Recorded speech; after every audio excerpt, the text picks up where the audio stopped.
Ditanya balik nih sama Pak Suwandi, Bu. Selamat sore Pak Yanwar, Bu Ledi dan Bu Kartina. Ini ada pertanyaan dari Pak Suwandi.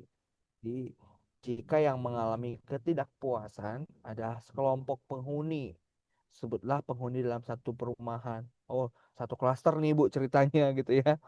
Nah, penyebab ketidakpuasannya atas layanan paguyuban adalah karena bencana alam berupa banjir, di mana tembok perumahan dianggap tidak kuat dan saluran tidak mampu menampung air dalam jumlah besar.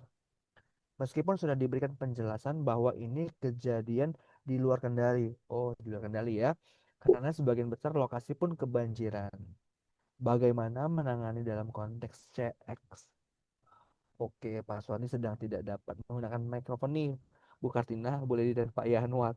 Ini konteks banjir nih, alam nih ya. Ada kondisi yang tidak dalam kendali kita nih, Bu Kartina, Pak Yanuar dan Bu Ledi. Kira-kira siapa dulu nih yang mau menjawab nih?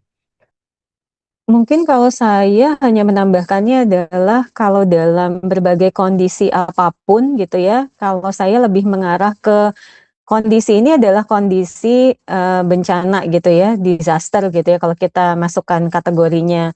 Jadi sebetulnya apa yang dialami oleh Pak Suwandi situasinya masukkan ke crisis management gitu loh.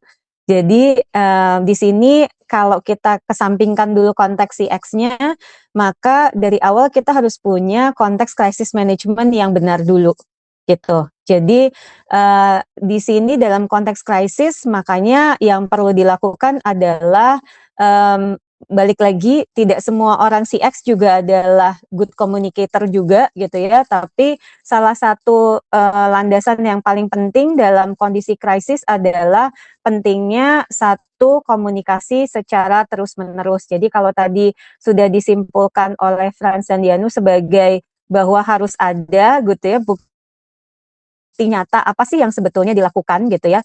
Tapi selain juga bukti nyata apa yang dilakukan juga pastikan bahwa itu adalah komunikasi yang transparan. Jadi bukannya komunikasi yang sifatnya defensif. Taunya dari mana adalah taunya dari cara kita menata komunikasi. Jadi kalau saya katakan dalam hal ini yang paling penting adalah crisis communication message kita harus betul dulu gitu, harus benar dulu gitu. Jadi kalau kita katakan memang konteksnya adalah harus berempati, empati yang sesungguhnya yang tergambarkan dengan jelas dalam konteks komunikasi yang kita sampaikan kepada warga gitu. Tidak ada yang pastinya butuh proses untuk warganya juga menyadari apa yang sedang diupayakan gitu ya. Tetapi kalau digambarkan secara konsisten dan terus-menerus, pastinya mereka akan paham bahwa sudah ada tindak lanjut nyata gitu ya. Jadi sebenarnya ketiadaan ataupun gap komunikasi ataupun komunikasi yang defensif yang biasanya menyebabkan mereka menjadi semakin ofensif lagi gitu ya, sebetulnya gitu. Jadi kalau buat saya salah satu tips dalam konteks ini adalah balik lagi ke crisis communications gitu.